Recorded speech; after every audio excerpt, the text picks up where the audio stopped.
งบ่เผ่ามงเนาะโอ้เป็นพี่น้องทางเผ่ามงนะเผ่ามงครับบ้านอยู่ไกลบ่อยู่นี่เนาะค่าบริการขึ้นไปนี่ก็จะเสียเงินอยู่ค่าธรรมเนียมอยู่ผู้หนึ่ง10,000 กีบนะพวก120,000 กีบโอ้พาเลาะเลยบ่แม่โอ้เขามีผัวแล้วคนนี้เป็นสาวโอ้เจ้าละมีผัวแล้วพวกนั้นยังเป็นผู้สาวน้องตัวชมตัวได้เจ้าตัวละ 2,000 กัน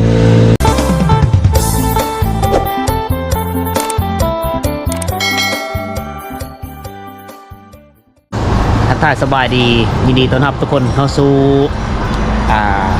เมืองวังเวงแขวงเวียงจันทน์นะมื้อนี้เบาสิหอมมามีโอกาสได้มาเมืองวังเวง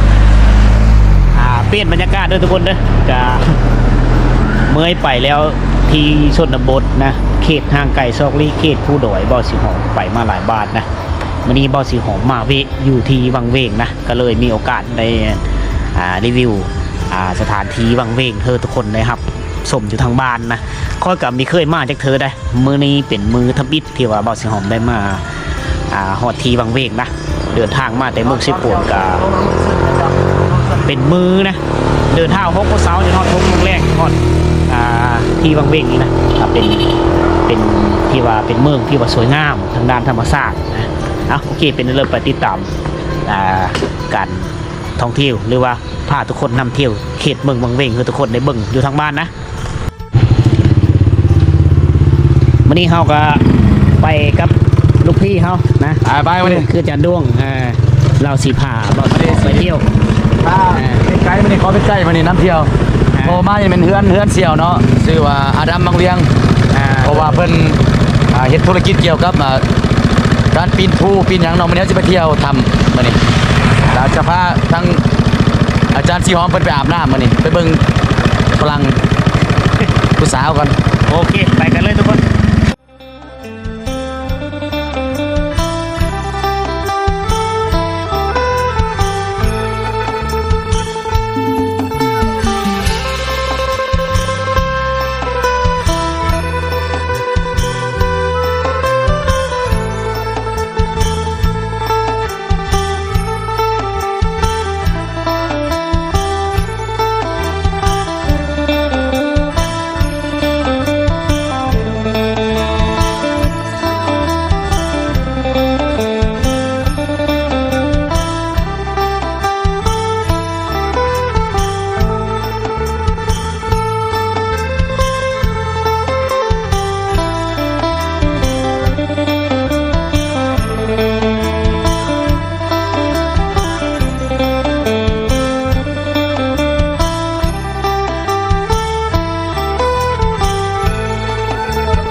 อนนี้คอยกับพี่ดวงเพิ่นมาฮอดนี่ฮู้จักว่าบ่เลยนะแต่ว่านำทางมาเรื่อยๆนะสถานที่นี้เขากำลังก่อสร้างทางกำลังบุกเบิกไปสถานที่แหล่งท่องเที่ยวตามหน้าผาและเขตเมืองบางเวงนี่เป็นเมืองที่ว่ามีแต่หน้าผาได้ทุกคนเลยเป็นผู้แบบเดียวกับบ่อนคอยอยู่ที่จุดสุมเจงตูบนะมาสัมผัสอากาศแถวนี้คล้ายๆคือกันเป๊ะเลย แต่ว่าเรื่องความหนาวนี่ก็คือกันนะมาข้อนี้มีฝนฝอยนะบอสิหอมที่พาทุกคนไปเบิ่งผลปุของชาวบ้าน โอ้ยกลายมาแล้วเลยมาถ่ายคลิปนึง โอ้ปูมักปูพัก โอ้ประกาศขาวคือว่าเป็นผักกาดขาวเนาะทั้งชาวเมืองบางเวียงคนปลูกเนาะส่วนไรมันก็ได้ยากมันเป็นเขานี่ก็อยู่พะมงบ่ เผามงเนาะโอ้เป็นพี่น้องทางเผามงนะ พะมงเขาเป็นเจ้าของสวน บ้านอยู่ไก่บ่อยู่นี่เนาะโอ้อยู่คือนี่ เขาเจ้าปุนี่หลายปุเสื้อเฮือหน้าได้ย่ามหน้าฝนเขาจะเฮ็ดหน้าอยู่ในนี้แต่ว่าย่ามหน้าแล้งหลังจากเก็บเกี่ยวเข้าหน้าปีแล้วเขาจะปุพืชเป็นผักกาดก้านขาวนะโอ้หลายได้ทำสมเลยปุ๊แต่ว่าเนื้อทีนี้ทำการผลิตสร้างไว้ครับเพื่อชาวบ้านอยู่เขตเมืองวังเวงในกับมีเมนของหน่อยนะถือว่าอันนี้คืออาชีพสำห้องอาชีพที่2ของชาวบ้านนะหลังจากสำเร็จการเฮ็ดหน้าปีแล้วเขาจะขมุกขมุนอยู่กับผลปุของเป็นประเภทพักมาไม้มาโทมาเตียงมานี้นะ เขาเจ้าก็ต้อนน้ำมีโหจะเขาเอาน้ำมันไปเลยทีก็ปลูกตูบนอนอยู่ฮั่นเขาเจ้าเฝ้าปลูกตูบนอนอยู่ฮั่นสบายได้นอนอยู่ฮั่นก็ชมวิวเลยตามปิดหลังมานี่ก็จะเป็นหน้าผาเลยโอ้ธรรมศาสตร์งามทำสมไหม เก็บผัก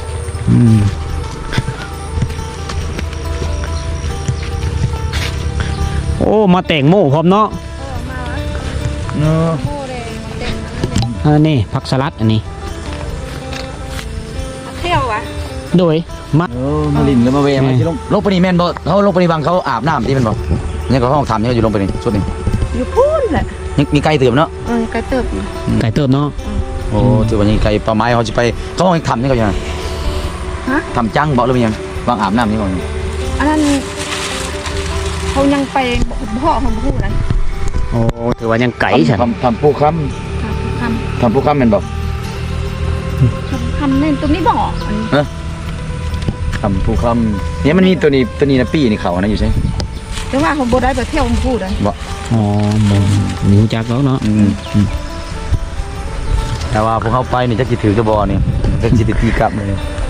ดันอยู่เทิงบนมีจุดชมวิวนะ ก็ไปพูนเลย มีศาลานะอยู่เทิง บ้านเราถึงเราลุงพูนเล โอ้ ย สลานี่เขาขึ้นจะได้นี่นะก็ปีนบ่ อันนั้นเลยเขาเห็นยุ่ง โอ้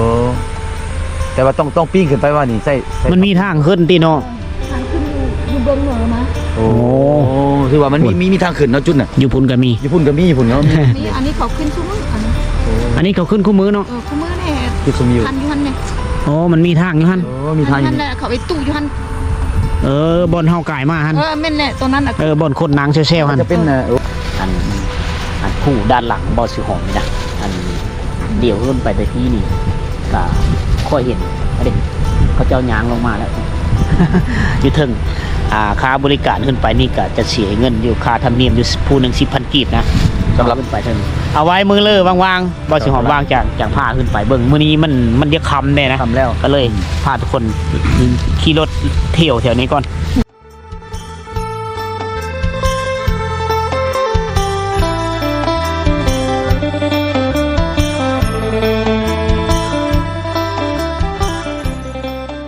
ตอนนี้บอสิหอมได้พาท่านผู้ชมมาอยู่ที่จุดอันนี้คือจุดทางขึ้นที่ว่าบอสิหอมเว้าเมื่อกี้นี้นะ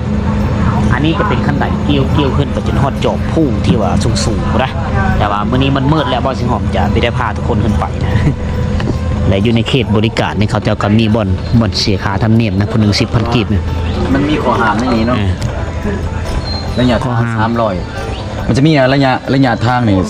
350 เมตรใช้เวลาอยู่30นาทีในการ กันขึ้นไปถึง โอ้25 30 นาทีได้เฮาใช้เวลาย่างขึ้นไปถึงก็มีไกด์มีแต่ย่างขึ้นผู้เรื่อยๆได้น้อยต้องได้ออกกำลังกายหลายเติบผู้ใดเป็นโรคประจำตัวก็หึ่นไม่ได้โรคหัวใจนี่ความดันเนื่นๆนี่ผู้ที่ย่านความสูงนะเขาจะกับมีแนะนำมือหึ่นถ้าว่าทานสุขภาพบ่แข็งแห้งนี่บ่ได้หึ่นนะเขาเจ้าจะมีข้อห้ามเตือนไว้นะจุดชมวิวขึ้นไปนี่มื้อหน้า มานาวที่นี่ก่อน มื้อหน้าสิพาทุกคนขึ้นไปนี่ ส้ม เอาไว้ว่างๆเป็นกลางเว้นก่อนมื้อนี้มันค่ำก่อนนะมื้อนี้มันค่ำก่อนเลยก็เลยไม่ได้พาทางส้มขึ้นไปนะเดี๋ยวมื้อหน้าคลิปวิดีโอหน้าแล้วต่อไปเลยไอพีดวงเพิ่นสิพาบ่สิของขึ้นไปใครได้แต่ว่าเพิ่นลืมพื้นที่เพิ่นอายเพิ่นมีหมู่หลายอยู่วังเวงนะก็พอได้พากันไปเที่ยวเพื่อท่านผู้ชมเพื่อได้เบิ่งอยู่ทางบ้านคือกันนะ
ชั่วโมงหนึ่ง120,000 กีบโอ้พาล่อเลยบ่อ๋อ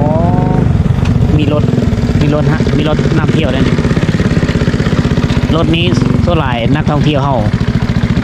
มาเที่ยวเลยเซารถนี้เพิ่นจะพามันมีไกด์นำเที่ยวพาไปนะชั่วโมง120,000 กีบพาไปทั่ววังเวงเลยนี่จุดเลยเยอะไปเลยแม่นไปได้นะโอ้ยขายแนวอยู่แนวกินอันนี้โอ้เปาะมันเป็นแล้วเบยน้อยๆกะ โอ้ขายครึ่งเอาลูกพร้อมนี่ได้ลูกน้อย ฮอดที่นี่เป็นน้องเวลงมาเบิ่ง อันนี้เป็นขาย อยู่ อันขายมือบ่อยู่นี่มือเลยเนาะโอ้รอตามทางก็เลยเยอะไปเลยอันนี้จะเป็นขิงน้อยนะตลาดยามแรงอยู่นี่ตลาดนี้ขายตั้งแต่เช้ามือเลยนะจักโมงปิดนี่จักโมงมือ สิปิดนี่แหละ โอ้ อ๋อเคยจะปิดแล้วเนาะเด็กพืชผักที่มีผลปุจากสวนชาวบ้านเขาจะเอามาว่างขายนี่นะเยอะไปเลยเป็นมันเป็นเพือก อันนี้ก็ห้องหมากเนี่ยบัก จังหวะเด้อ แคนมาแคนเด็กมาโกยกันหลาย แคนเราเป็นบักแคนกิน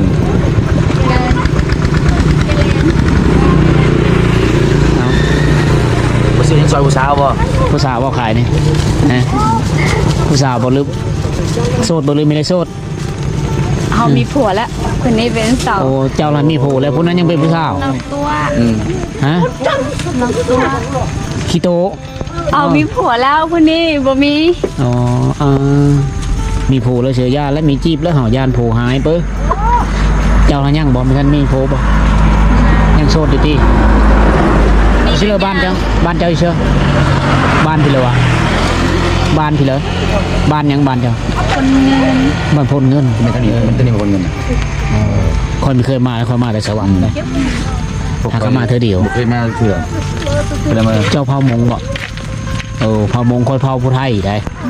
เผาร่วมกันเฮาเจอกันอยู่เนาะ ไปเล่าลุ่มได้คุยบอกกันอยู่ได้อยู่เนาะ นี่มาใหม่ผู้สาวเพิ่นขายเลย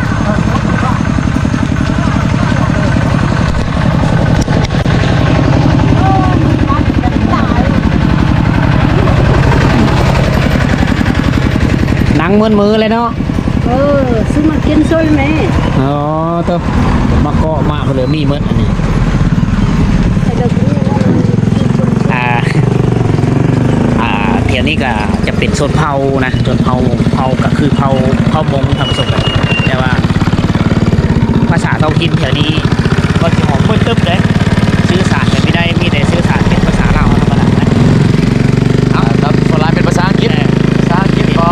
เป็นภาษาอังกฤษเนี่ยเพราะว่าเขาจะเอาได้ภาษาอังกฤษกับภาษาต่างประเทศเนี่ยเขาจะเอาได้นะโดยเฉพาะมีนักท่องเที่ยวมากนะเมืองนี้เป็นเมืองท่องเที่ยวนะในเที่ยวรอบเที่ยวเทศบาลเที่ยวเมืองนี่แหละเที่ยวบ้านมีหลายบ้านนะบางเองนะ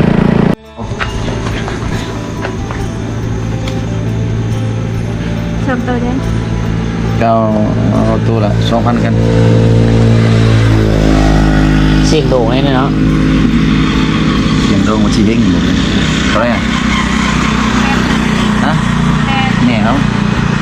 คันนี้18,000เซง กล่องเท่าเลยเลยกล่องเท่าเลยเลย พวก2,000 กล่อง2,000อ๋อเต็มแล้ว จนได้ขี่มันจะมาบ่เฮงจังหน่อยนะว่า